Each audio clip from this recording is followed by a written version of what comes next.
2월 28일 민족정기를 세우는 국회의원 모임은 친일 반민족 행위자 708명의 명단을 전격 공개했다. 민족정기를 세우는 국회의원 모임은 이러한 사명감과 역사의 심판에는 공소시효가 없다는 믿음으로 친일 반민족 행위자 명단 발표를 준비해 왔습니다. 8명. 그중엔 잔혹했던 일제의 충복으로 동족을 탄압한 무수한 친일 경찰들이 있었다. 반민법 산주에 해당한 인물로는 금규길, 노덕술, 서영출의 19명, 반민법 4조 애국지사 살상 혐의로 지목된 노덕술, 일본명 마스오라 히로. 그는 과연 어떤 인물이었을까? 말단 순사로 경찰에 발을 들여놓은 그는 해방 전 지금의 총경인 경시지계까지 오르는데 일경의 호랑이로 불리며 그는 일제 고문경찰의 대명사로 악명을 떨쳤다. 정말 애국지사라고 하는 사람은 몽땅 그 잡아들인다는 이런 취자에서 자기 부하를 풀어가지고 참 좋지 않은 그 악행을 많이 했어요. 우리 조선, 그 당시에 조선을 볼 때는 반역행위, 매국노지. 노덕술이 뭐 이러면 중국에서 그때 당시로서는 모르는 사람이 없을 정도로 막 아주 악행이 많. 젊은 학생들이 그 고문하는데 혀를 다 뺐다고 그럴 정도로 아주 악질적인 고문을 자행한 사람이 노덕술입니다. 그런데 일본 제국주의가 물러난 해방 전국에서도 노덕술, 그는 여전히 건재함을 과시한다. 미 군정과 이승만 정권의 친위대로 말을 갈아타고 이른바 빨갱이를 잡는 반공경찰로 화려한 변신을 하게 된 것이다. 해방 이후에도 나쁜 짓을 얼마나 했다. 정치 모략에는 항상 이 사람이 그 개입했어. 49년 반민특위에 의해 그를 심판할 기회가 있었지만 실패로 돌아갔다. 그리고 53년 후 그를 역사의 법정에 불러세운다.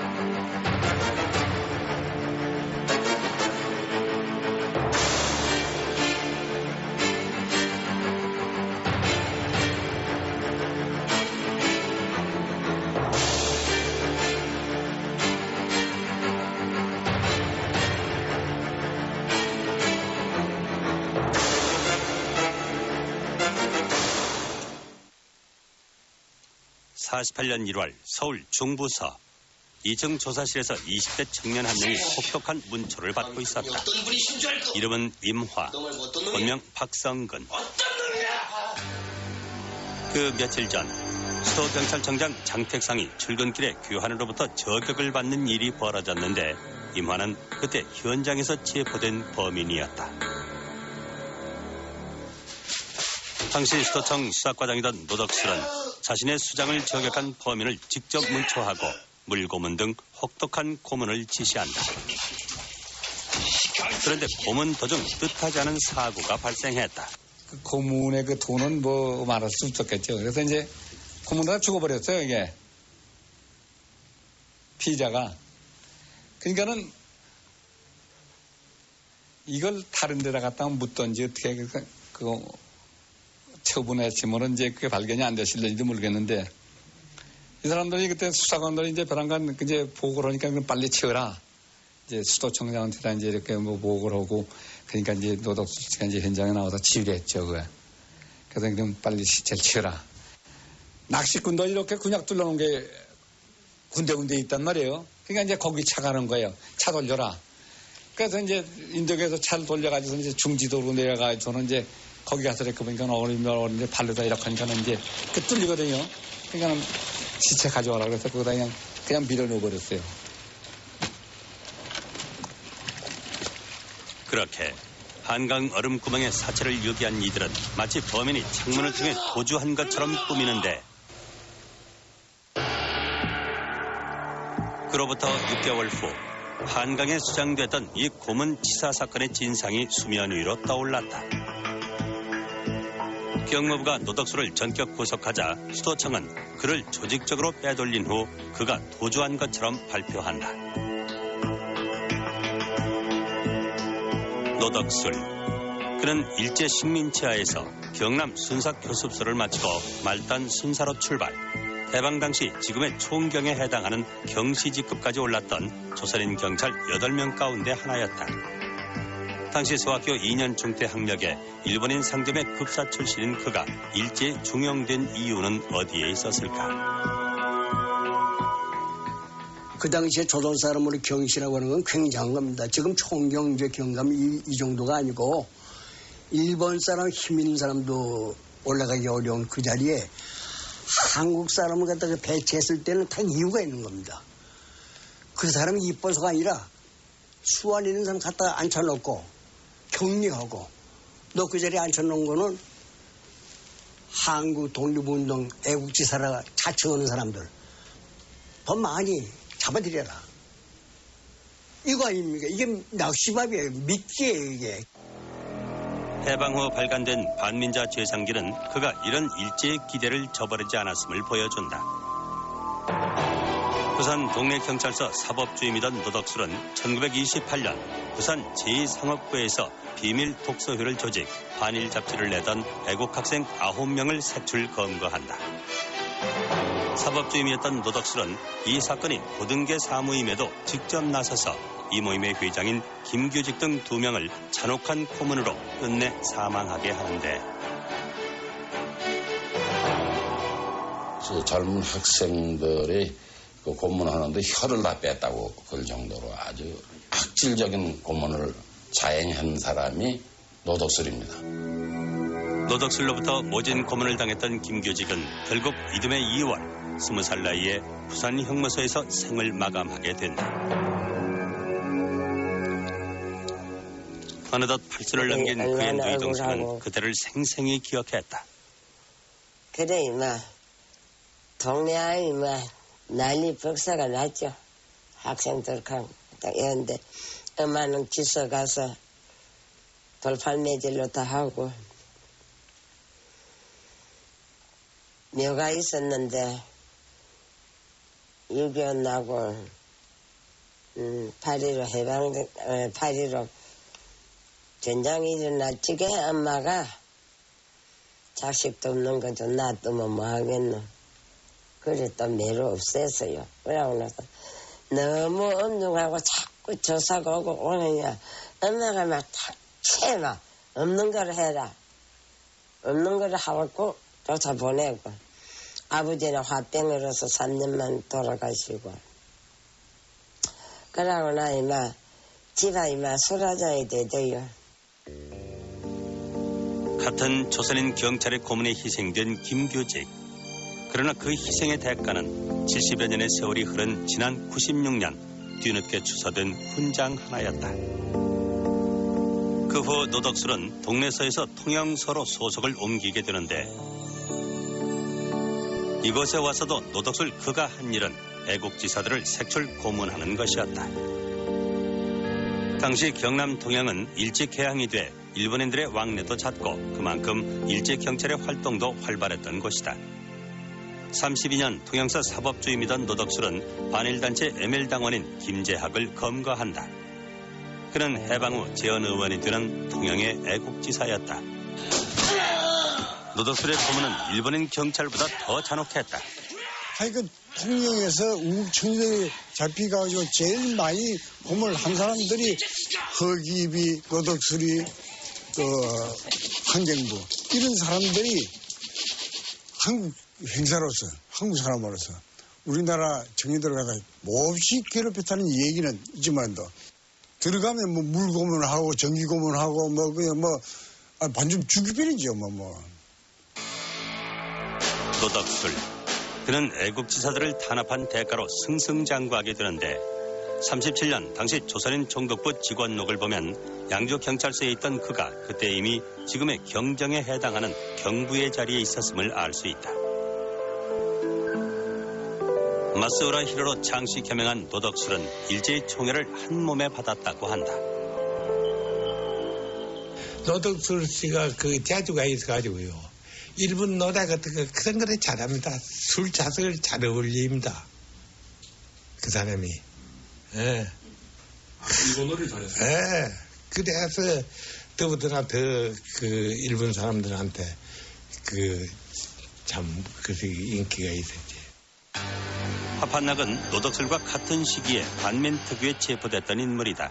이번 국회 민족정기 모임에서 발표한 708인의 명단에서 유일한 생존자이기도 하다. 안경티게 잡혀갔다는 얘기는 그 당시에 들으셨어요? 틀 때는 한군에 있었는데 뭐. 같이 계셨어요? 그렇죠. 며칠 있었지. 어디서요? 서대문에 있다가 저 마포 행무소에. 그런데 서대문 있을 때 나갔지 아마. 그 사법계에 있었다 이러면 그게야 뭐 다소 뭐 고문도 있었고 뭐 그래서 저 우리가 한 짓이 있는 거는 사실입니다. 뭐 그만 사법계는요 사건은 많이 터지지요. 그러니 데리고 갈 것 같으면 뭐 사법계는 그거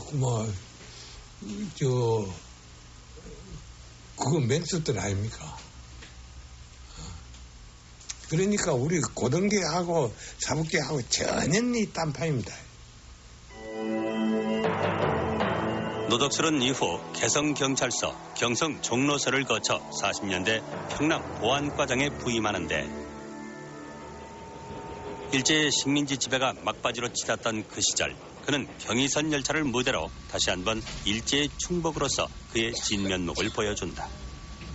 만주와 조선을 오가며 활동하던 독립운동가들을 색출하는 선봉에 나선 것이다. 이제 독립운동 하던 분들이 대개 이제 서울서 신의주를 거쳐서 중부로 가지 않습니까? 그러니까 이제 평양에서 정주에서 신의주. 그간에는 이제 그 독립운동들이 이제 독립운동하는 사람 많이 왕래하니까 왔네.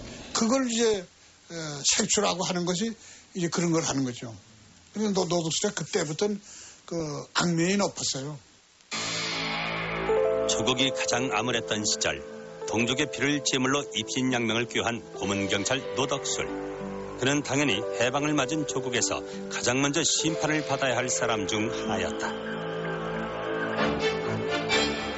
일제가 패망하자 이들 친일파들은 일순간 숨을 죽였다. 그리고 식민 통치에서 벗어난 민중들의 보복도 잇따랐다. 해방 직후 그들의 화살은 일본인보다 오히려 같은 동족으로서 자신들을 괴롭힌 조선인 경찰 등을 향했다. To the people of Korea, as Commander-in-Chief, United States Army Forces Pacific, 그것도 잠시 일제가 물러난 이 땅에 미 군정이 들어서면서 상황은 급반전되고 만다. 나가다는 포고령을 통해 일제학 관리들의 현직 복귀를 천명, 친일파들의 숨통을 열어주는데 민중들 사이에는 친일파 청산에 대한 열망이 높았지만 새로운 땅에 안착해야 하는 그들 이방인들에게 그것은 당면과제가 아니었다. 오히려 이들에게는 국내 보수 기득권 세력과의 연대가 절실했다. 그리고 미 군정의 하지 중장은 효율적 행정을 기치로 일제하의 관리 경찰들을 여과 없이 등용한다. 그리고 미군이 우리나라에 들어올 적에 우리나라가 30년 동안에 반일 독립투쟁했다는 거 거의 몰랐어요. 전혀 모르고 왔어요. 그 사람들이. 모르고 그저 이 미개 민족이 힘이 센 일본한테 당해서 꼼짝 못하고 그저 예예 굴복하고 살았다. 그렇게밖에 알았거든요. 실제로. 또 하나 친일 경찰 등용의 빌미를 제공한 것은 해방 공간에서 횡행했던 좌우익의 테러와 혼란이었다. 38선 이남에 친미 반공 국가를 세우려던 미 군정에게는 무엇보다 치안을 유지하고 좌익을 척결해줄 숙련된 기술자들이 필요했다. 그렇다면 당시 미 군정은 친일 경찰 등용에 대한 민중들의 정서를 몰랐을까? 자주 구한 사람이 있었고 일제시대부터 말이야 경찰이나 무슨 사람들은 사람이 없으니까 그 사람들 경험 있는 사람들 경찰도 몇 개 해줄까 거기 비난이 많았죠. 왜 친일 일본은 밑에서 일하던 사람을 다시 쓰냐. 그러나 정부 나라를 운영하자면 그 사람은 없으면 안 돼. 노덕술이 같은 사람 말이에요. 그것이 좋은 경험이 많고 고등경찰 하는 사람인데 그러나 그 사람이 없으면 안 된다 하는 거야. 그런데 그 사람들이 변절을 해가지고서 한국에 뭐라고 하거나 그러니까 할 수 없이 있었죠. 거기다 새로운 주군을 찾던 친일 경찰들에게 면죄부를 준 것은 이승만이었다. 오랜 미국 생활로 국내에 정치 기반이 없던 이승만은 보호막이 필요했던 그들의 구애를 기꺼이 받아들인다. 이 박사가 돌아와서 정치를 하자고 보니까 이미 뭐 국내 이런 민족주의자 이런 사람들은 쭉 김구선생 밑에 가 있고 그다음에 또 우익 영수장이 있고 약간 좌익적인 이 사람들은 여운형 씨 밑에다가 들어가 있고 그 자기 집안이 없거든. 그러니까 이제 한국민주당을 손잡았는데 그러니까 한국민주당만 가지고 안 되니까 그 뭐 소위 친일파 민족반 역자를 그냥 다 끌어들여다가 그 정치 집안을 정치 세력을 만든 거지.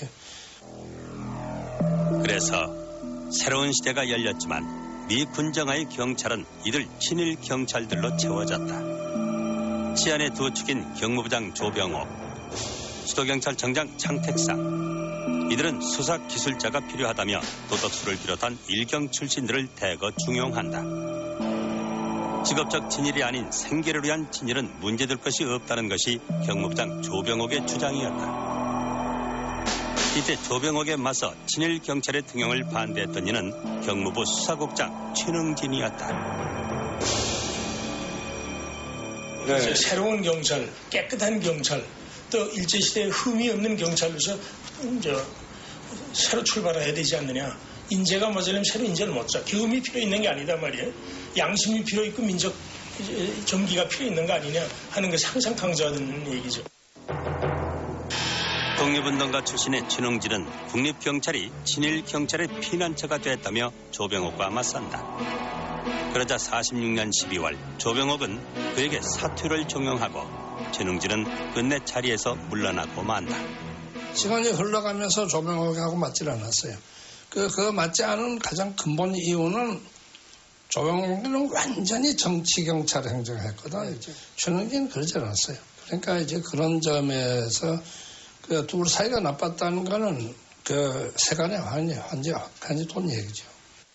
경무부도 그렇고 수도청도 그렇고 전부 당시의 간부들은 친일 경찰 일색이요.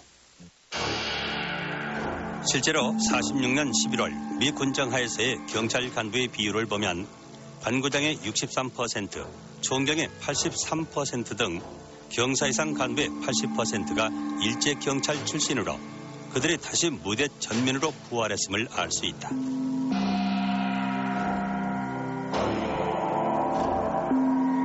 이런 상황에서 민족경찰이 설 자리는 추호도 없었다.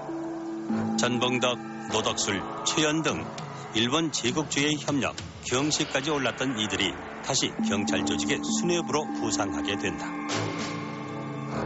당시 이들을 미 군정과 경찰 수뇌부에 천거한 이는 친일 경찰의 대부로 불렸던 최연으로 알려져 있다. 47년 발간된 수도경찰 발달사를 보면 창택상 수도청장 휘하에 서울시내 10개 경찰서장 자리를 모두 일제경찰 출신들이 차지했음을 알 수 있다. 이 시기 일제 고문경찰로 악명을 떨쳤던 도덕술도 등용된다.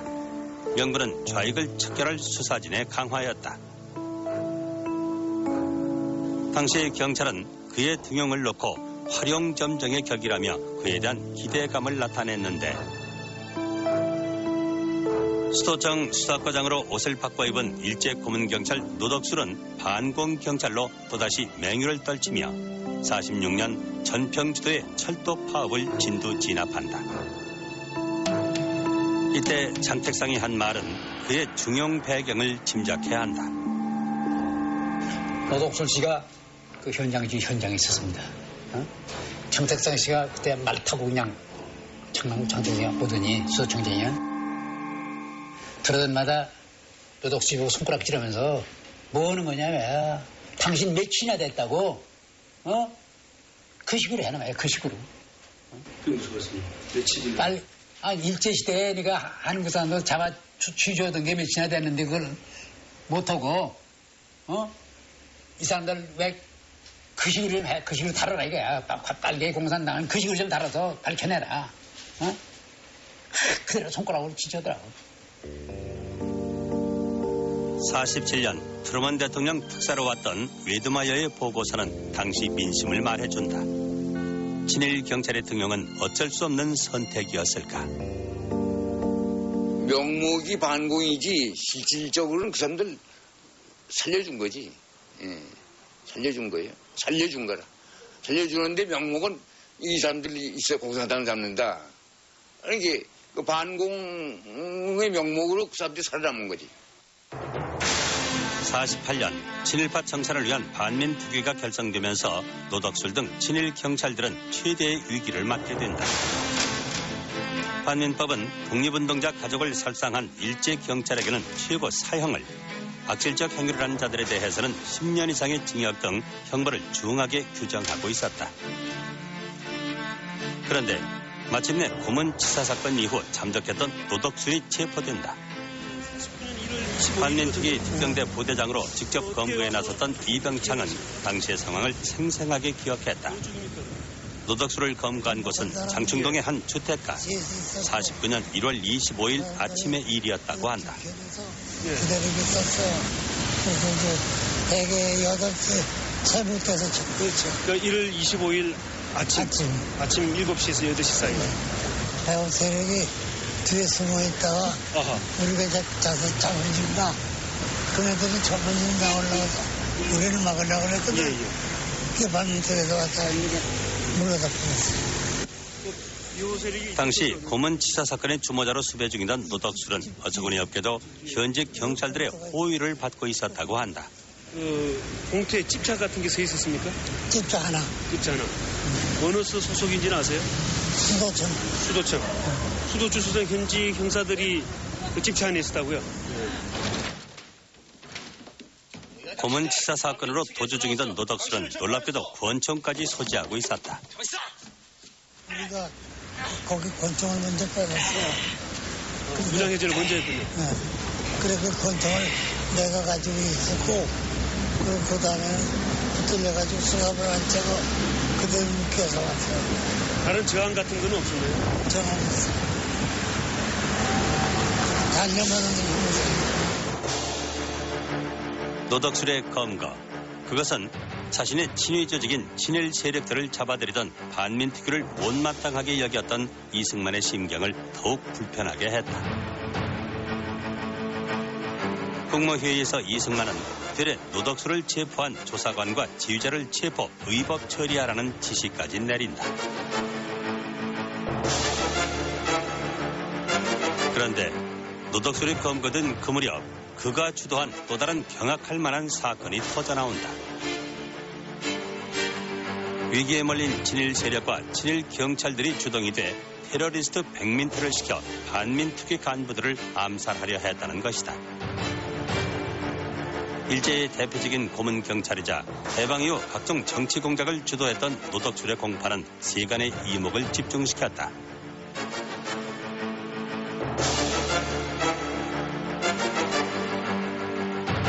재판장 서순영, 검찰관 서성달. 그러나 공판장에 선 그는 노련한 수사관답게 모든 혐의를 부인했다. 노덕술에 이어 사찰과장 최은하마저 반민특위에 체포되자 경찰은 특경대 해체를 요구하며 집단 사표로 맞선다. 반민특위가 전부 이제 그 일제 그 경찰 간부들을 잡아들이니까는 이제 그래서 이제 지금 같으면 이제 그 파업이에요. 쉽게 말하자면 이제 그걸 유도한 거죠.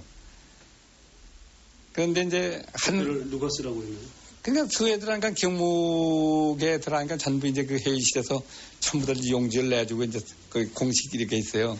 무슨 사유로 인해서 뭐 이 사직권자는 저 내용은 잘 모르겠는데 하여튼 무슨 공식 적어 있어요. 그런데 마침내 시경국장 김태선, 친일 경찰 출신의 윤기병은 49년 6월 6일 새벽 내무차관 정경근과 이승만의 승인을 얻어 반민특위를 무력으로 습격한다. 긴급명령이라 가지고서는 이제 왔는데 지금 반민특위 깃발을 달고 다니는 차는 무조건 정찰을 시켜서 안 쓰면 실탄 사격해서 락도 정찰시켜라. 그러니까 그 이제 승무원을 전부 이제 서로 잡아들이는데 일제 전화가 왔어요. 그래서 그걸 받아가지고 이거 어리벙벙해요.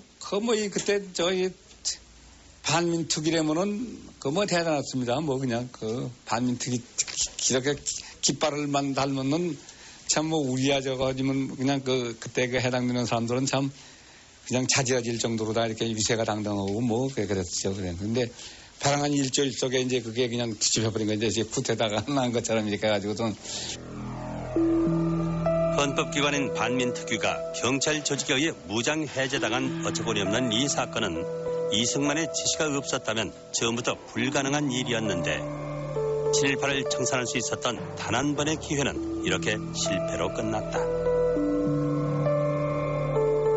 그리고 얼마 지나지 않아 마포 형무소에 수감돼 있던 노덕술도 6월 23일 만성기관지염을 이유로 보석으로 출감하고 얼마 후 공소기각으로 처리된다. 준엄한 역사의 심판을 그는 이렇게 비켜간 것이다. 노덕술이 출감한 지 3일째인 49년 6월 26일 이번엔 민족 지도자로 추앙받던 백범 김구가 안두희의 총에 운명하는 비극적인 사건이 발생한다. 이 사건은 당시 안두희의 단독 범행으로 수사가 종결됐다. 그런데 지난 92년 안두희가 43년 만에 입을 열면서 또 한 번 세상은 경악한다. 과연 그 배후에는 어떤 인물들이 있었을까? 장택상 씨, 최은하 씨, 노덕술이 또 그다음에 누구 하나 있는데 최은하. 네. 최은하, 장택사의 노덕술이, 김창훈. 다간 이 정보원들은요 말을 안 하고 눈으로 말합니다. 피자다. 그거의 진수인데 눈으로 몇 번 말해보게 되면 이 사람도 나하고 같은 생각을 하고 있구나. 그거 다 알게 돼 있게 되겠습니다. 현장에서 체포된 안두희는 헌병대로 인계돼 융숭한 대접까지 받았다고 하는데 어떻게 이런 일이 가능했을까? 당시 헌병사령관으로 수사를 맡았던 전봉덕, 그 또한 일제 때 고등문관 시험에 합격, 경시까지 올랐던 최고의 엘리트 친일 경찰이었다. 그날 바로 이승만 박사가 대통령이 헌병 부사령관을 사령관을 올리고 장흥실을 그 헌병사령관을 직위해지시켰다고. 그것 자체가 의심스러운 거 아니고요. 왜 지금 저걸 대한민국에서 2인자라고 볼 수 있는 그런 그 훌륭한 분이 지금 암살당했는데 그 사람을 조사해야 될 헌병사령부 직제 사령관으로 있는 중국에서 독립운동한 사람을 해임시키고 친일파 어떻게 전봉덕 씨 같은 사람을 사령관에 했는가 하니까 전봉덕 씨가 역시 암살에 관계 있지 않는가 뭐 이런 의심을 하게 돼 있어요. 직위 자체나 뭐 그 당시 분위기로 봐서. 내가 그 공작 책임자도 이제 경험한 사람 이사령관이면서 그 공작 책임자. 아주 극비로했어요. 극비로. 나 혼자 사람들 있는 사람들도 땅 따에 있는 사람은 몰라요. 미국으로 이민 간 것으로 알려졌던 전봉덕은 92년 입국, 김구 암살의 배후설이 나오자 급히 재출국했는데 그래가지고 이제 그 LA로 출장을 일부러 간 겁니다. 가서 아주 상당한 얘기를 들을까 싶어서 갔는데 자기는 형무소 소장 비슷한 위치에서 헌병사령관으로서 그 사람이 신병을 우리 사령부에 인계해 놨다가 보호하다가 조사받는 데까지 자기는 관리해 준 것밖에 없다. 아무 관계 없다. 이런 얘기예요. 얘기인데 왜 특별한 대접을 했느냐 뭐 이런까지 모르는데 자기는 그런 적도 없다는 겁니다. 이후 법조계의 명망가로 변신했던 그의 인물 자료에는 40년대 일제하에서 경찰을 지낸 흔적만 유독 빠져있다.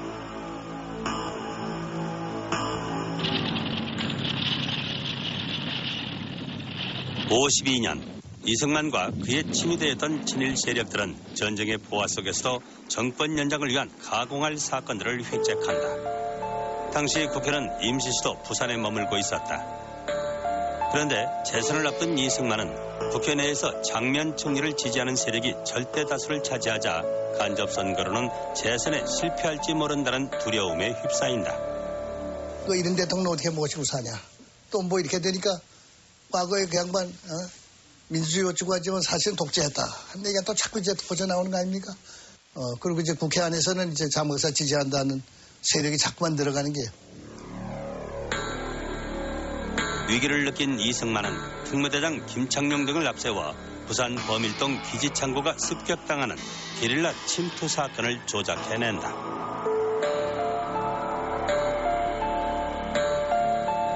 이른바 부산 정치파동의 전초전이 시작된 것이다. 그들은 국제구락부에서 있었던 반정부 집회 현장을 테러 집단을 시켜 덮치게 한 후 야당 인사들을 줄줄이 연행했다. 이들은 이미 좌익과의 연루 혐의를 조사한다며 국회의원들이 탄 출근 버스를 통째로 헌병사령부로 끌고 가기도 했다. 내가 출근하려고 내려가 보니까 뭐 난리가 났어요. 그래서 보니까 정말하면 장 박사를 가장 열렬히 지지하는 사람들이 한 50명 있는데 그 사람들이 탄 거 곧버스야 바로. 안에 보니까 나 봤어요. 안에 누가 탔냐고 보니까 전부 그런 사람들이거든. 이승만의 재집권을 위해 조작된 이 사건은 김창룡, 원영덕, 노덕술 등 일제 헌병 출신과 일경 출신들이 벌인 정치 공작의 종합판을 보는 듯했다.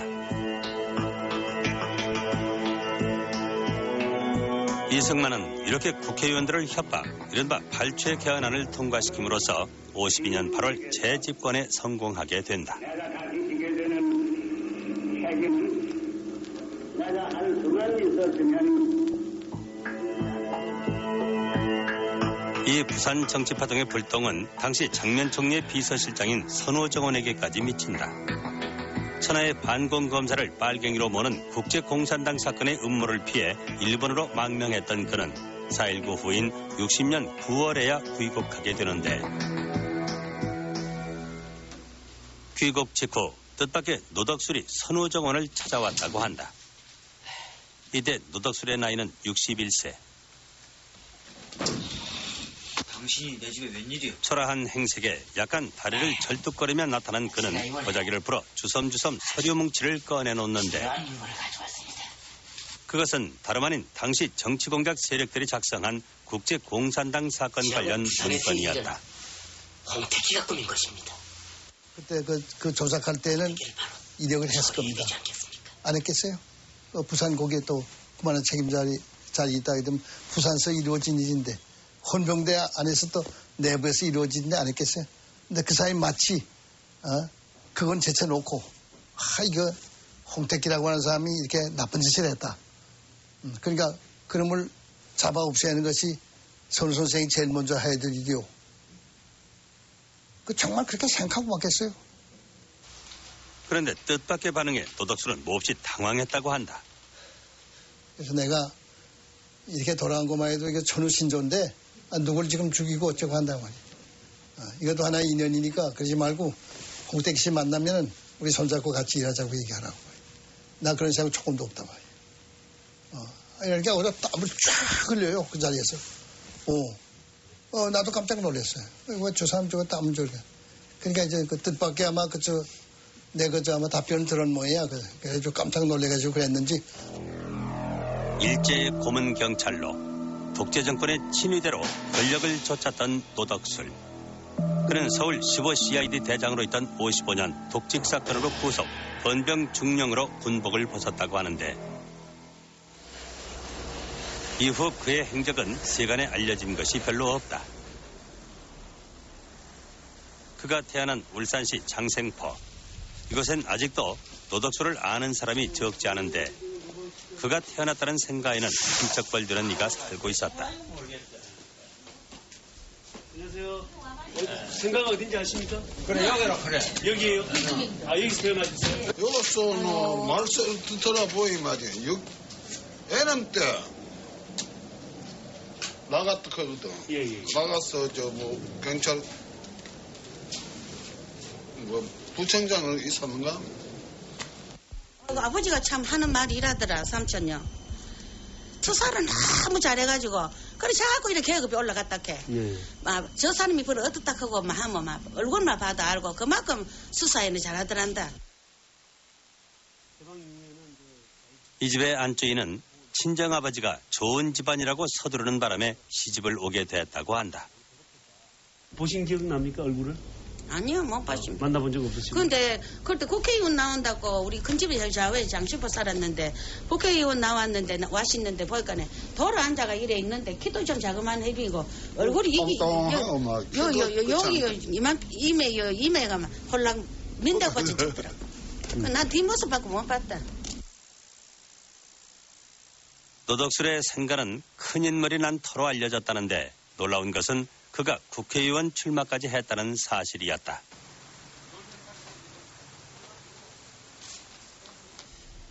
울산시 선거관리위원회 기록을 확인해 본 결과 그는 4.19 직후에 있었던 60년 7.29 선거에 울산 을구에서 무소속으로 출마했던 것으로 밝혀졌다.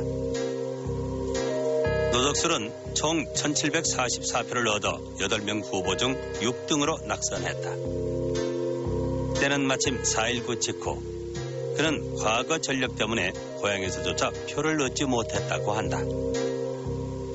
그런데 너무 일찍 이제 총각대만 나와가지고 전혀 뭐 장생부 자기네들 뭐 삼촌도 많았고 뭐 오촌 이런 다창한 집안이 많았는데 근데 전혀 발걸음도 안 하고 있다가 해방되고 결국 이제 6.25 나오고 그래가 아마 이제 출마를 한번 해보려고 그래가 뭐 왔다가 와가 결국 저 후보로 나와가지고 그래가 나중에 투표하고 뭐 결과가 좋을까지 뭐 인사도 시키 안 가고 그런 생애 마지막까지 권력을 향한 야심을 접지 않았던 노덕술은 결국 68년 4월 1일 서울대 병원에서 눈을 감았다. 그가 죽기 직전까지 거주했던 궁정동 집은 지금의 청와대 앞 무궁화 통산 자리인데 바로 만주군 장교 출신으로 독재 권력을 누렸던 박정희가 시해된 11.6 사태 궁정동 안가가 있던 곳이기도 하다.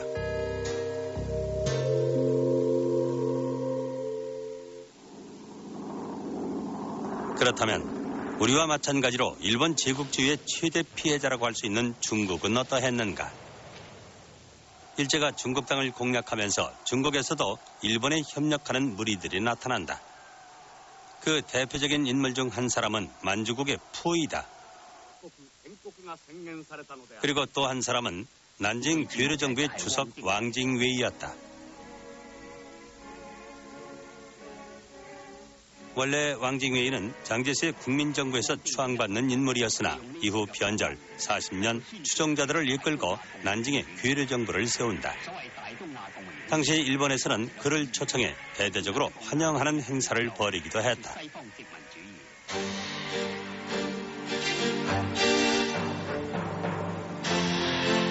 이후 중국에서는 이 두 개의 괴뢰정부를 원상으로 수많은 한간들이 양산되는데 중국에서의 한간은 단순한 친일이 아니라 일제히 적극 협력한 반역자, 이른바 내국노들을 가리킨다. 投敌的官僚可能我统计了一下有40多万，军队有300多万，加上伪警察之类的，加起来总数在400万。他们这些人投敌之后呢，实际上是这个狐假虎威啊，这个为虎作伥，他就做了很多欺负中国人民的事，欺负同胞的事情。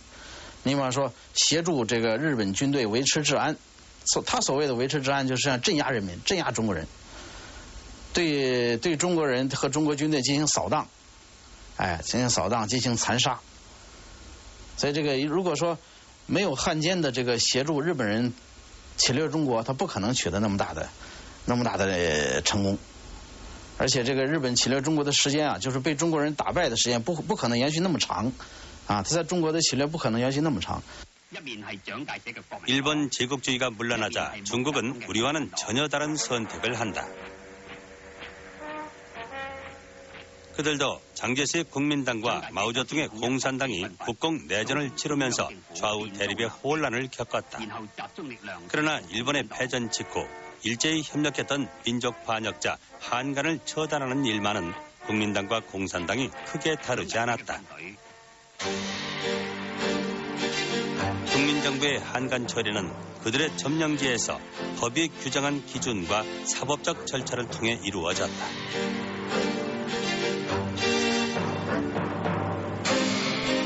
그리고 민족을 배반한 한간들에게는 최고 사형까지 중형이 선고되었다. 所以这个肃清汉奸的工作呢，是在2个系统进行的，就是共产党呢领导了解放区这个，或者说在战争结束以后，由共产党占领了军队这个地区的这个汉奸审判，啊，这个应该说搞得是相当严厉的，啊，但是呢，汪政府这个成员的审判呢，主要是在国民党统治区进行的，也就是说是由国民党的这个政府系统的司法机构呢，来对这些汉奸呢进行司法审判。当然有少量的一些人是通过军事法庭处决掉的。 광진웨이는 일제가 패망하기 직전인 44년 사망, 한간 재판을 피해갈 수 있었으나 난징 정부의 저우포아이 등 중요 인사들이 줄줄이 재판정으로 끌려나왔다. 저우포아이는 행정원 부원장을 지낸 왕징웨이 정부의 거물이었다. 그의 재판이 있던 날 수도 고등법원 앞은 민족 반역자에 대한 심판을 지켜보려는 민중들로 인산인해를 이루었다고 한다. 4천여 장의 방청권이 바닥이 났다고 하니 당시 이 재판에 대한 민중들의 관심 정도를 짐작할 수 있다. 이 한간 재판은 중국인들에게 있어서 다름 아닌 민족 교육의 장이었다.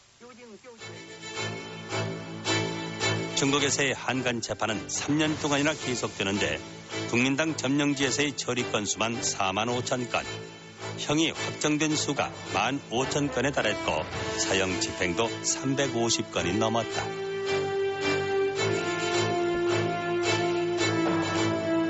일제에 협력하고 권세를 누렸던 인물들은 국가와 인민의 이름으로 처단됐다.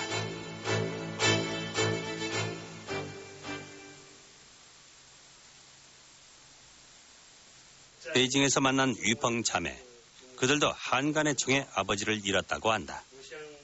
당시 샹하이 명문 여중에 재학 중이던 자매는 학교에서 비보를 전해 듣는다. 아버지 위화스는 고등법원 재판장이었는데 광징웨이 정부로부터 회유와 협박을 받던 터였다. 一回家首先第一个看的就是地下一滩血，我就知道不好了，跑到楼上去叫娘啊娘啊，出什么事了？ 我娘那时候已经都人非常的弱虚弱，这样的惊吓，娘说话都很轻很轻，就说了一句：“你们没有爸爸了。”第一句话，永远记住。接下来娘就说：“你们要听妈妈话，特别要听爸爸的话。事情还刚刚开始，连着对着5枪。” 所以当时是血流满地的。 당시 샹하이에서는 항일지사 암살과 감시 등의 목적으로 왕징웨이 정부의 비밀 조직 특무 공작대 76호가 암약하고 있었다. 범인은 바로 이 특공대 두목인 암살왕으로 불렸던 띵무어춘이었다. 暗杀我父亲的主要的一个罪犯叫丁默村，他是头子，他是头，我知道。 他派了2个人去做这个事情，一个叫夏仲明，这是直接的枪手。他呢，当时呢，是他呢也留学日本的，他也曾经策划和如何来陷害玉华。这个具体的执行的有一个人呢，是叫黎世宝。策划的有2个人，一个是枪手，一个策划就是望风的。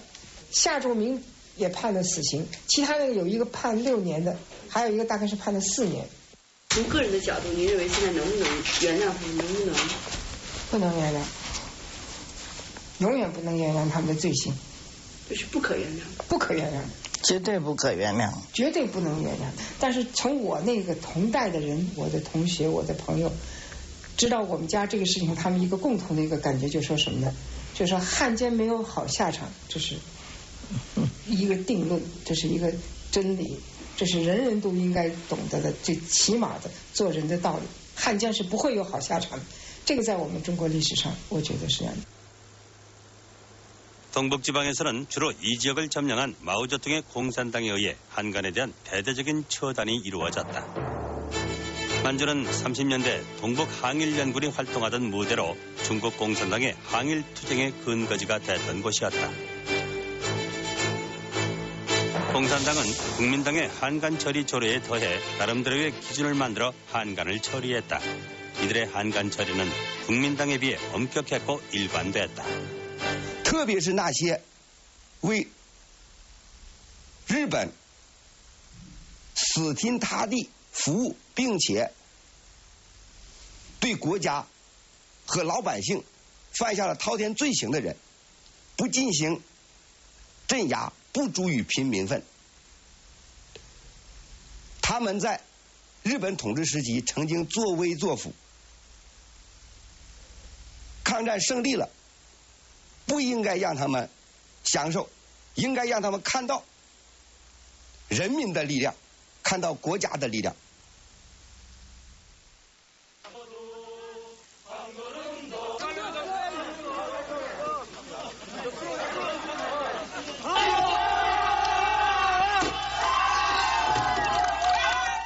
잠깐만요. 자, 하나, 둘, 셋, 동시에 당기는 거예요.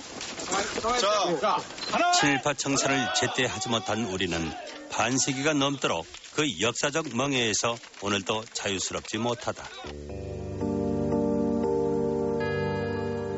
그동안 정춘수, 박정희, 박흥식 등 친일 행적이 도마 위에 오르는 인물들의 동상이 철거됐다.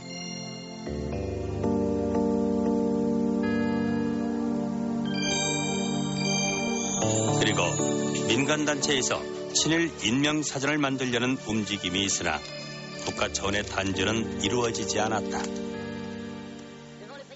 반면 독일과의 전쟁을 승리로 이끌고 파리에 입성한 드골이 가장 먼저 한 일은 나치 협력자에 대한 처단이었다. 프랑스인들은 잘못된 역사의 단절을 통해서만이 그들이 열망하는 전후 프랑스 사회의 정의를 세울 수 있다는 것을 알고 있었다.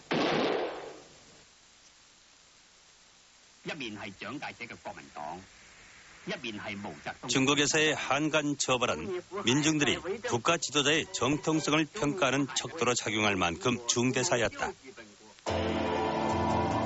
장제스의 국민정부가 마오쩌둥에 밀려 대만까지 퇴각하게 된 것도 국공내전 말기에 들어 한간 처벌에 엄정하지 못했다는 점이 일견 작용했다고 한다.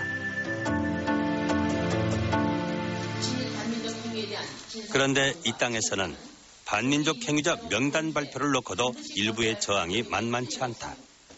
그럼에도 불구하고 그들에 대한 역사적 심판이 필요한 것은 무엇 때문일까? 친일파를 우리가 그냥 둬두고 그 사람들의 그 매국 행위를 이제껏 그 평가도 안 하고 그 사람들 처벌도 못하고 그냥 넘어가지고는 우리 민족의 자존이 지켜지지 않습니다.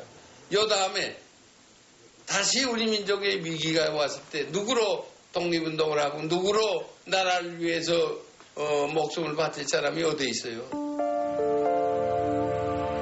시대에 영합했고 권력을 쫓았던 이들은 이제 역사의 무대에서 사라졌다. 그러나 그들이 남긴 잘못된 역사와의 단절을 위해서 친일파, 그들에 대한 역사의 심판은 아직 유효하다.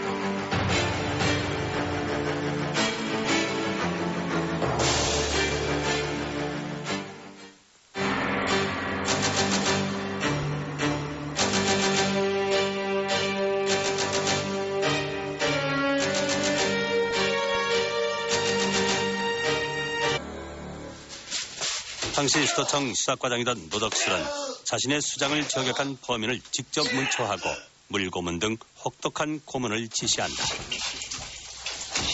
그런데 고문 도중 뜻하지 않은 사고가 발생했다. 그 고문의 그 돈은 뭐 말할 수 없었겠죠. 그래서 이제 고문하다 죽어버렸어요, 이게. 피의자가. 그러니까는 이걸 다른 데다 갖다가 묻던지 어떻게 그거 처분했지만은 이제 그게 발견이 안 됐을는지도 모르겠는데 이 사람들이 그때 수사관들이 이제 벼랑간 이제 보고를 하니까 빨리 치워라.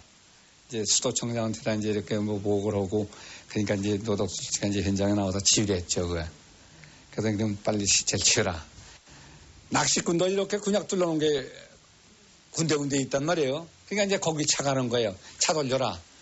그래서 이제 인도에서 차를 돌려가지고 이제 중지도로 내려가지고는 이제 거기 가서 이렇게 보니까 어린면 이제 발로다 이렇게 하니까는 이제 그 뚫리거든요. 그러니까 시체 가져와라 그래서 거기다 그냥 밀어넣어버렸어요. 그렇게 한강 얼음구멍에 사체를 유기한 이들은 마치 범인이 창문을 통해 도주한 것처럼 꾸미는데 그로부터 6개월 후 한강에 수장됐던 이 고문 치사 사건의 진상이 수면 위로 떠올랐다. 경무부가 노덕수를 전격 구속하자 수도청은 그를 조직적으로 빼돌린 후 그가 도주한 것처럼 발표한다. 노덕술. 그는 일제 식민지하에서 경남 순삭교습소를 마치고 말단 순사로 출발. 해방 당시 지금의 총경에 해당하는 경시직급까지 올랐던 조선인 경찰 8명 가운데 하나였다. 당시 소학교 2년중 때 학력에 일본인 상점의 급사 출신인 그가 일제에 중용된 이유는 어디에 있었을까? 그 당시에 조선 사람으로 경시라고 하는 건 굉장한 겁니다. 지금 총경 이제 경감 이 정도가 아니고 일본 사람 힘 있는 사람도 올라가기 어려운 그 자리에 한국 사람을 갖다가 배치했을 때는 다 이유가 있는 겁니다. 그 사람이 이뻐서가 아니라 수완 있는 사람 갖다가 앉혀놓고 격리하고 너 그 자리에 앉혀놓은 거는 한국 독립운동 애국지사라 자청하는 사람들 더 많이 잡아들여라. 이거 아닙니까? 이게 낚시밥이에요. 미끼예요, 이게. 해방 후 발간된 반민자 죄상기는 그가 이런 일제의 기대를 저버리지 않았음을 보여준다. 부산 동래경찰서 사법주임이던 노덕술은 1928년 부산 제2상업부에서 비밀 독서회를 조직. 예. 그래, 나중에 투표하고 뭐 결과가 좋을까지 뭐 인사도 쉽게 안 가고 그런. 생애 마지막까지 권력을 향한 야심을 접지 않았던 노덕술은 결국 68년 4월 1일 서울대 병원에서 눈을 감았다. 그가 죽기 직전까지 거주했던 궁정동 집은 지금의 청와대 앞 무궁화 통산자리인데 바로 만주군 장교 출신으로 독재 권력을 누렸던 박정희가 시해된 11.6 사태 궁정동 안가가 있던 곳이기도 하다.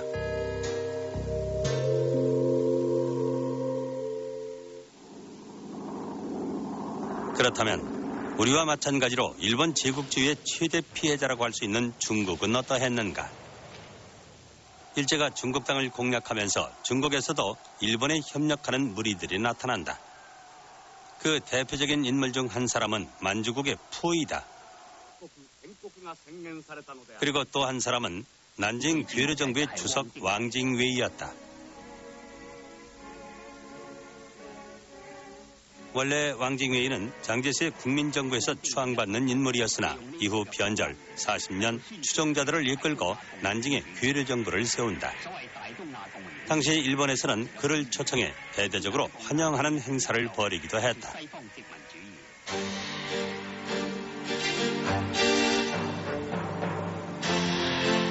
이후 중국에서는 이 두 개의 괴뢰정부를 원상으로 수많은 한간들이 양산되는데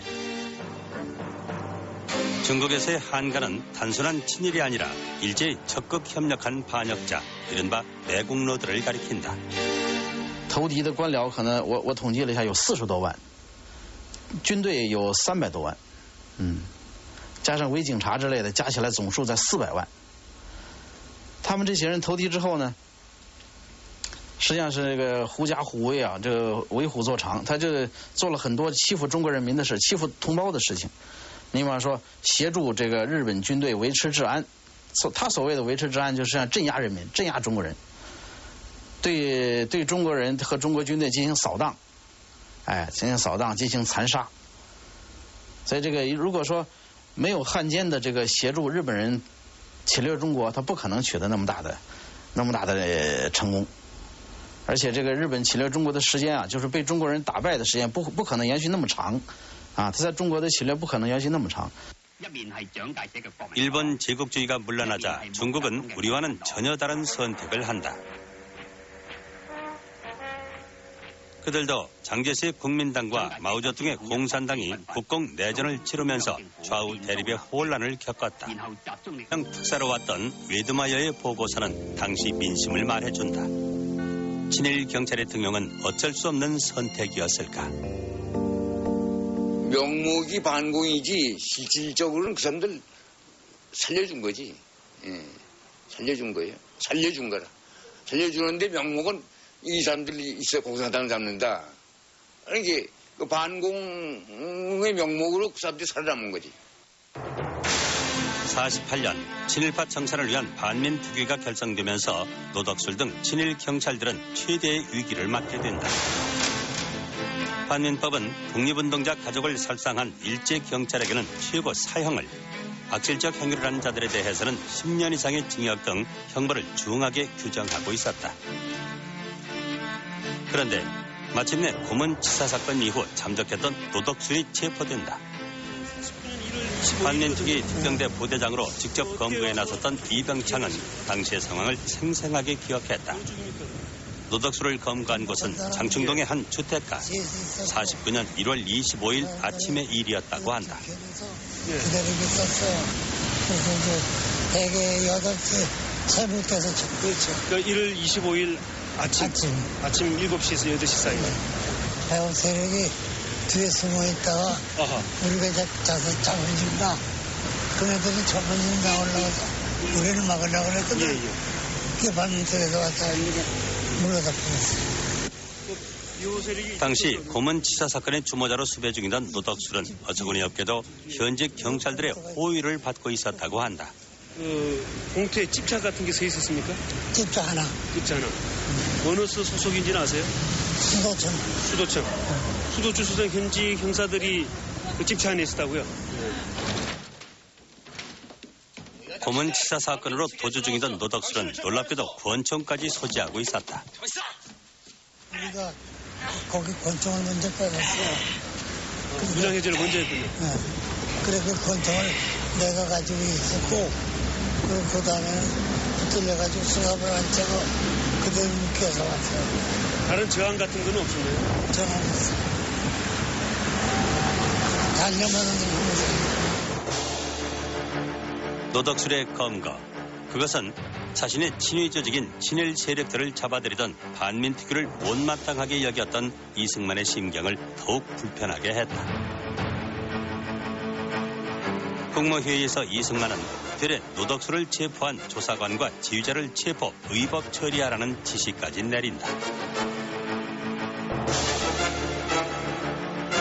그런데 노덕술이 검거된 그 무렵 그가 주도한 또 다른 경악할 만한 사건. 반대로도 안 하고 있다가 해방되고 결국 이제 6.25 나오고 그래가 아마 이제 출마를 한번 해보려고 그래가 한번 왔다가 와가 결국 저 후보로 나와가지고 그래가 나중에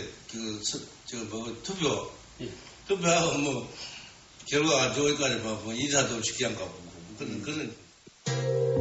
생애 마지막까지 권력을 향한 야심을 접지 않았던 노덕술은 결국 68년 4월 1일 서울대 병원에서 눈을 감았다. 그가 죽기 직전까지 거주했던 궁정동 집은 지금의 청와대 앞 무궁화 통산 자리인데 바로 만주군 장교 출신으로 독재 권력을 누렸던 박정희가 시해된 11.6 사태의 궁정동 안가가 있던 곳이기도 하다.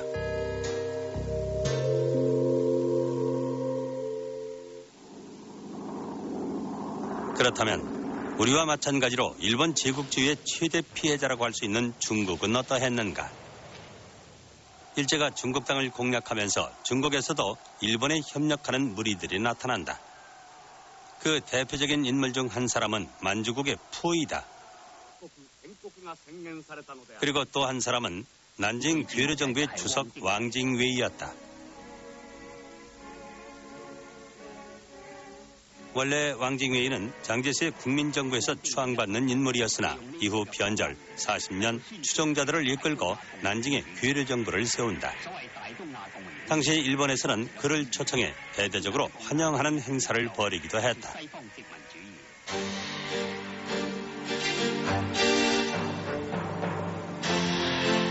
이후 중국에서는 이 두 개의 괴뢰정부를 원상으로 수많은 한간들이 양산되는데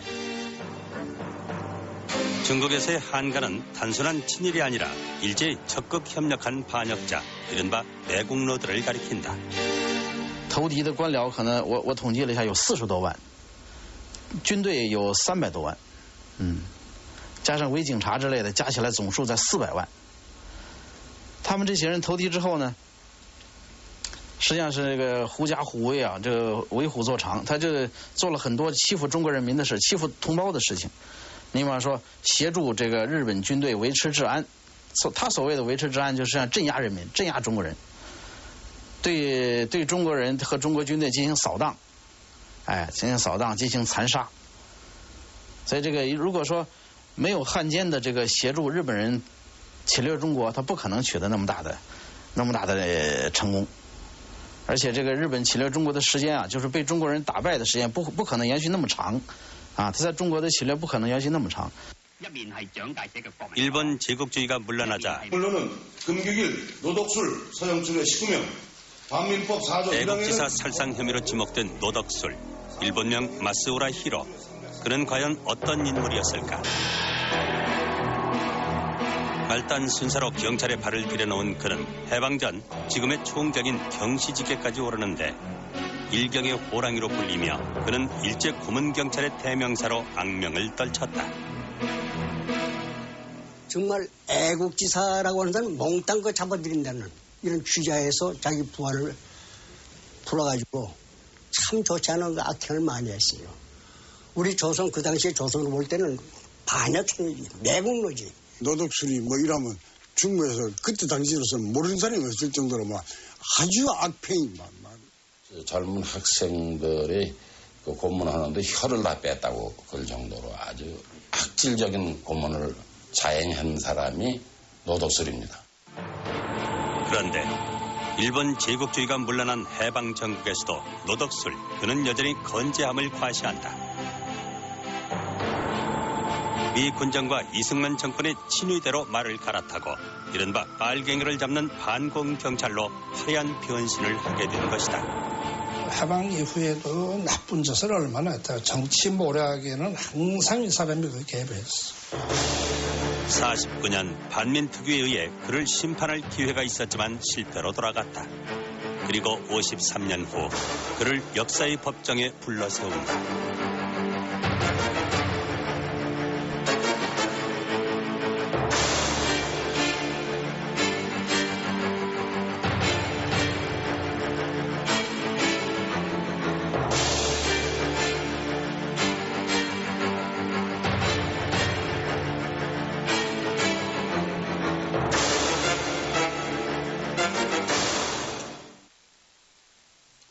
(48년 1월) 서울 중부서 2층 조사실에서 20대 청년 한 명이 혹독한 문초를 받고 있었다.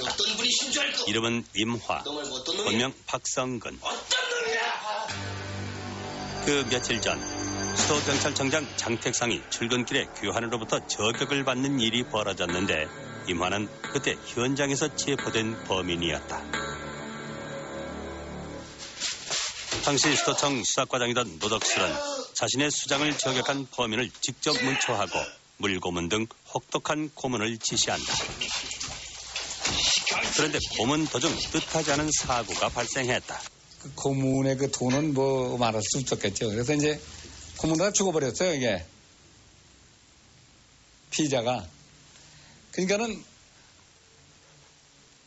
이걸 다른 데다 갖다 묻던지 어떻게. 뒤늦게 추서된 훈장 하나였다.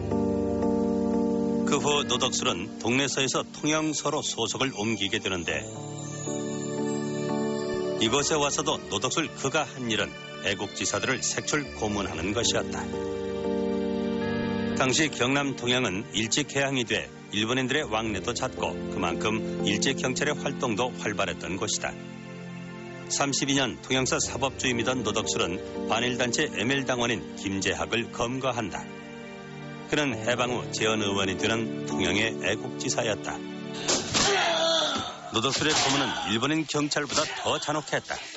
하여간 통영에서 우청들이 잡혀가지고 제일 많이 고문을 한 사람들이 허기비, 노덕술이, 한경부 이런 사람들이 한국 행사로서, 한국 사람으로서 우리나라 정이 들어가다 몹시 괴롭혔다는 얘기는 있지만도 들어가면 뭐 물고문하고 전기고문하고 뭐 그냥 반쯤 죽이버리죠 뭐.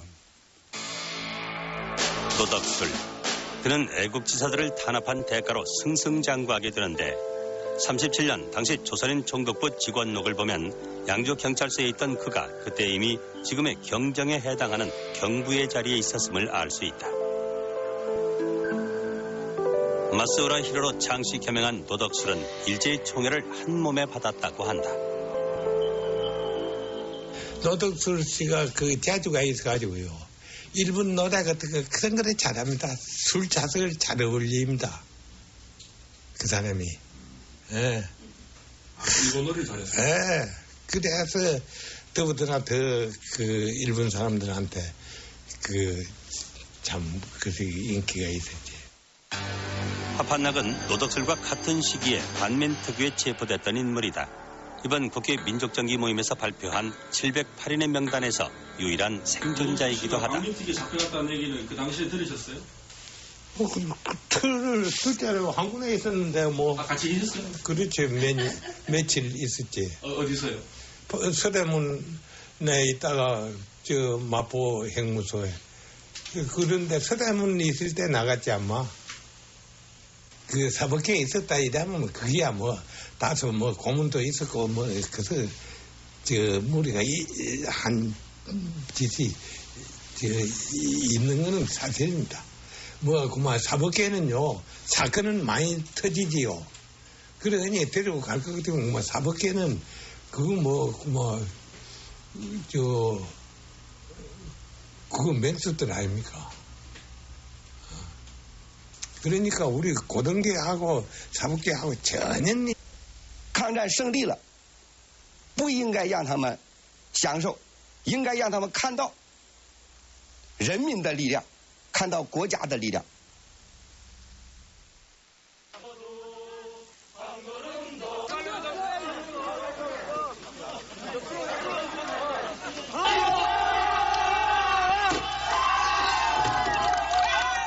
잠깐만요. 자, 지금 하나, 둘, 셋, 동시에 당기는 거예요.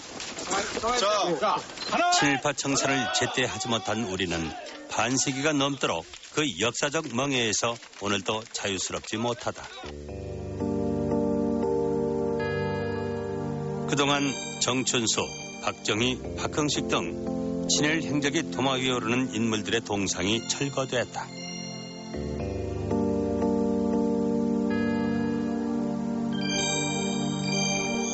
그리고 민간단체에서 친일 인명사전을 만들려는 움직임이 있으나 국가 차원의 단절은 이루어지지 않았다. 반면 독일과의 전쟁을 승리로 이끌고 파리에 입성한 드골이 가장 먼저 한 일은 나치 협력자에 대한 처단이었다. 프랑스인들은 잘못된 역사의 단절을 통해서만이 그들이 열망하는 전후 프랑스 사회의 정의를 세울 수 있다는 것을 알고 있었다.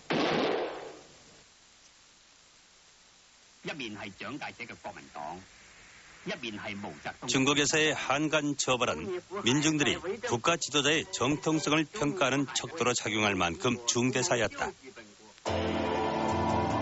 장제스의 국민정부가 마오쩌둥에 밀려 대만까지 퇴각하게 된 것도 국共내전 말기에 들어 한간 처벌에 엄정하지 못했다는 점이 일견 작용했다고 한다. 그런데 이 땅에서는 반민족 행위자 명단 발표를 놓고도 일부의 저항이 만만치 않다.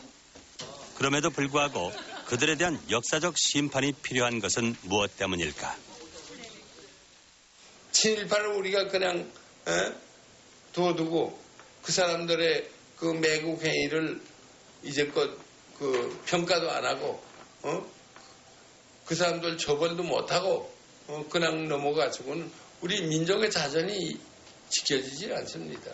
요 다음에 다시 우리 민족의 위기가 왔을 때 누구로 독립운동을 하고 누구로 나라를 위해서 목숨을 바칠 사람이 어디 있어요?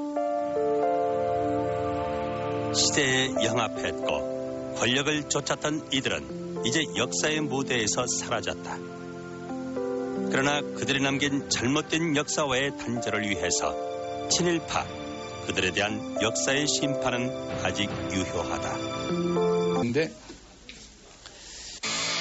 마침내 시경국장 김태선, 친일 경찰 출신의 윤기병은 49년 6월 6일 새벽 내무차관 정경근과 이승만의 승인을 얻어 반민특위를 무력으로 습격한다. 긴급명령이라 가지고서는 이제 왔는데 지금 반민특위 깃발을 달고 다니는 차는 무조건 정찰을 시켜서 안 쓰면 실탄 사격해서라도 정찰시켜라. 그러니까 그 이제 승무원을 전부 이제 서울로 잡아들이는데 일제 전화가 왔어요. 그래서 그걸 받아가지고 이거 어리벙벙해요. 그때 저희 반민특위라면은 뭐 대단했습니다. 그냥 반민특위 이렇게 깃발을만 달면은 참 우리야 저거 아니면 그냥 그때 해당되는 사람들은 참 그냥 자지러질 정도로 다 이렇게 위세가 당당하고 그랬죠. 근데 발항한 일조 일속에 이제 그게 그냥 뒤집혀버린 건데 이제 구태다가 난 것처럼 이렇게 해가지고선 헌법기관인 반민특위가 경찰 조직에 의해 무장 해제당한 어처구니 없는 이 사건은 이승만의 지시가 없었다면 처음부터 불가능한 일이었는데 친일파를 청산할 수 있었던 단 한 번의 기회는 이렇게 실패로 끝났다. 그리고 얼마 지나지 않아 마포 형무소에 수감돼 있던 노덕술도 6월 23일 만성기관지염을 이유로 보석으로 출감하고 얼마 후 공소기각으로 처리된다. 준엄한 역사의 심판을 그는 이렇게 비켜간 것이다. 노덕술이 출감한 지 3일째인 49년 6월 26일 이번엔 민족 지도자로 추앙받던 백범 김구가 안두희의 총에 운명하는 비극적인 사건이 발생한다. 이 사건은 당시 안두희의 단독 범행으로 수사가 종결됐다. 그런데 지난 92년 안두희가 43년 만에 입을 열면서 또 한 번 세상은 경악한다. 과연 그 배후에는 어떤 인물들이 있었을까? 장택상 씨, 최은하 씨, 노덕술이 또 그다음에 누구 하나 있는데 최은하. 네. 최은하, 장택사의 노덕술이, 김창훈. 다간 이 정보원들은요 말을 안 하고 눈으로 말한다. 피자다. 그거의 진수인데 눈으로 몇 번 말해보게 되면 이 사람도 나하고 같은 생각을 하고 있구나. 그거 다 알게 돼 있게 되겠습니다. 현장에서 체포된 안두희는 헌병대로 인계돼 융숭한 대접까지 받았다고 하는데 어떻게 이런 일이 가능했나?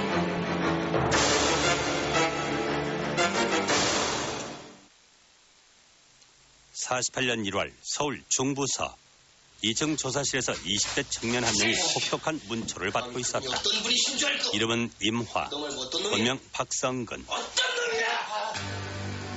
그 며칠 전 수도경찰청장 장택상이 출근길에 귀환으로부터 저격을 받는 일이 벌어졌는데 임화는 그때 현장에서 체포된 범인이었다. 당시 수도청 수사과장이던 노덕술은 자신의 수장을 저격한 범인을 직접 문초하고 물고문 등 혹독한 고문을 지시한다. 그런데 고문 도중 뜻하지 않은 사고가 발생했다. 그 고문의 그 돈은 말할 수 없었겠죠. 그래서 이제 고문하다 죽어버렸어요, 이게. 피의자가. 그러니까는 이걸 다른 데다 갖다가 묻던지 어떻게 처분했지만은 이제 그게 발견이 안 됐을지도 모르겠는데 이 사람들이 그때 수사관들이 이제 벼랑간 이제 보고를 하니까 빨리 치워라. 이제 수도청장한테 이제 이렇게 뭐 보고를 하고 그러니까 이제 노덕수 씨가 이제 현장에 나와서 치우려 했죠, 그거. 그래서 그냥 빨리 시체를 치워라. 낚시꾼도 이렇게 군약 둘러놓은 게 군데군데 있단 말이에요. 그러니까 이제 거기 차 가는 거예요. 차 돌려라. 그래서 이제 인도에서 차를 돌려가지고 이제 중지도로 내려가지고는 이제 거기 가서 이렇게 보니까 어린이면 이제 발로다 이렇게 하니까는 이제 그 뚫리거든요. 그러니까 시체 가져와라 그래서 거기다 그냥 밀어넣어버렸어요. 그렇게 한강 얼음구멍에 사체를 유기한 이들은 마치 범인이 창문을 통해 도주한 것처럼 꾸미는데 그로부터 6개월 후 한강에 수장됐던 이 고문치사 사건의 진상이 수면 위로 떠올랐다. 경무부가 노덕수를 전격 구속하자 수도청은 그를 조직적으로 빼돌린 후 그가 도주한 것처럼 발표한다. 노덕술. 그는 일제 식민지하에서 경남 순사교습소를 마치고 말단 순사로 출발. 해방 당시 지금의 총경에 해당하는 경시직급까지 올랐던 조선인 경찰 8명 가운데 하나였다. 당시 소학교 2년 중퇴 학력에 일본인 상점의 급사 출신인 그가 일제에 중용된 이유는 어디에 있었을까? 그 당시에 조선 사람으로 경시라고 하는 건 굉장한 겁니다. 지금 총경 이제 경감이 이 정도가 아니고 일본 사람 힘 있는 사람도 올라가기 어려운 그 자리에 한국 사람을 갖다가 배치했을 때는 다 이유가 있는 겁니다. 그 사람이 이뻐서가 아니라 수완 있는 사람 갖다가 앉혀놓고 없앴어요. 그러고 나서 너무 엄중하고 자꾸 조사가 오고 오느냐 엄마가 막 채마 없는 걸 해라. 없는 걸 하고 쫓아 보내고 아버지는 화병으로서 3년만 돌아가시고 그러고 나 이마 집안 이마 수라장이 되대요. 같은 조선인 경찰의 고문에 희생된 김규직. 그러나 그 희생의 대가는 70여 년의 세월이 흐른 지난 96년 뒤늦게 추서된 훈장 하나였다. 그 후 노덕술은 동래서에서 통영서로 소속을 옮기게 되는데 이곳에 와서도 노덕술 그가 한 일은 애국지사들을 색출 고문하는 것이었다. 당시 경남 통영은 일제 개항이 돼 일본인들의 왕래도 잦고 그만큼 일제 경찰의 활동도 활발했던 곳이다. 32년 통영서 사법주임이던 노덕술은 반일단체 ML당원인 김재학을 검거한다. 그는 해방 후 재헌 의원이 되는 통영의 애국지사였다. 노덕술의 고문은 일본인 경찰보다 더 잔혹했다. 하여간 통영에서 우국청들이 잡혀가지고 제일 많이 고문을 한 사람들이 허기비, 노덕술이, 한경부 이런 사람들이 한국 행사로서, 한국 사람으로서 우리나라 정의들을 갖다 몹시 괴롭혔다는 얘기는 있지만도 들어가면 뭐 물고문을 하고 전기고문을 하고 뭐 그냥 반쯤 죽이버리죠 노덕술. 그는 애국지사들을 탄압한 대가로 승승장구하게 되는데 37년 당시 조선인 총독부 직원록을 보면 양주경찰서에 있던 그가 그때 이미 지금의 경정에 해당하는 경부의 자리에 있었음을 알 수 있다. 마스우라 히로로 창시 겸행한 노덕술은 일제의 총애를 한 몸에 받았다고 한다. 노덕술 씨가 그 재주가 있어가지고요. 일본 노래 같은 거 그런 거를 잘합니다. 술 자석을 잘 어울립니다. 그 사람이. 예. 일본 노래를 잘했어요? 예. 그래서 더더나 더 그 일본 사람들한테 참 인기가 있었지. 화판락은 노덕술과 같은 시기에 반민특위에 체포됐던 인물이다. 이번 국회 민족정기 모임에서 발표한 708인의 명단에서 유일한 생존자이기도 하다. 반민특위에 잡혀갔다는 얘기는 그 당시에 들으셨어요? 그때는 한국에 있었는데 같이 계셨어요? 그렇지. 며칠 있었지. 어디서요? 서대문에 있다가 저 마포 행무소에. 그런데 서대문 있을 때 나갔지 아마. 5일 아침 7시에서 8시 사이. 해운 세력이 뒤에 숨어 있다가 우리가 이제 자서 잡아준다. 그네들이 전문인당 올라가서 우리를 막으려고 그랬거든. 그게 반민특에서 와서 물러다 버렸어. 당시 고문치사 사건의 주모자로 수배 중이던 노덕술은 어처구니 없게도 현직 경찰들의 호의를 받고 있었다고 한다. 봉투에 집차 같은 게 서 있었습니까? 집차 하나. 집차 하나. 어느 수 소속인지는 아세요? 수도청. 수도청. 수도주 수성 현직 형사들이 그 집차 안에 있었다고요? 고문치사 사건으로 도주 중이던 노덕술은 놀랍게도 권총까지 소지하고 있었다. 우리가 거기 권총을 먼저 빼갔어. 문양해제를 먼저 했군요. 네. 그래 그 권총을 내가 가지고 있었고 그 다음에 붙들려가지고 수갑을 안 차고 그대로 묶여서 왔어요.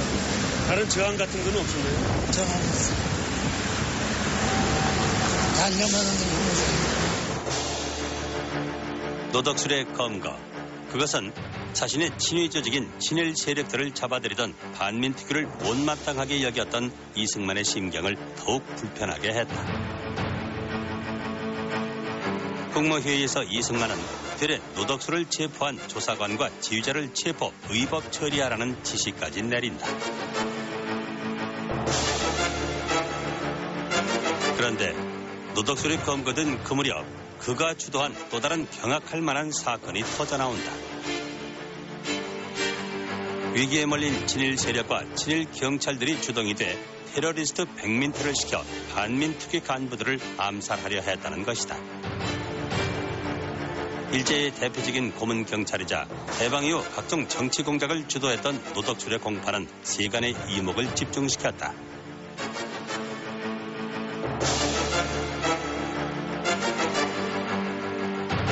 재판장 서순영, 검찰관 서성달. 그러나 공판장에 선 그는 노련한 수사관답게 모든 혐의를 부인했다. 노덕술에 이어 사찰과장 최은하마저 반민특위에 체포되자 경찰은 특경대 해체를 요구하며 집단 사표로 맞선다. 반민특위가 전부 이제 그 일제 그 경찰 간부들을 잡아들이니까는 이제 그래서 이제 지금 같으면 이제 그 파업이에요. 쉽게 말하자면 이제 그걸 유도한 거죠. 그런데 이제 누가 쓰라고 했나요? 그러니까 그 애들하니까 경무계 애들하니까 전부 이제 그 회의실에서 전부 다 용지를 내주고 이제 그 공식이 이렇게 있어요. 무슨 차이로 인해서 뭐 이 사직권자는 저 내용은 잘 모르겠는데 하여튼 무슨 공식 저거 있어요.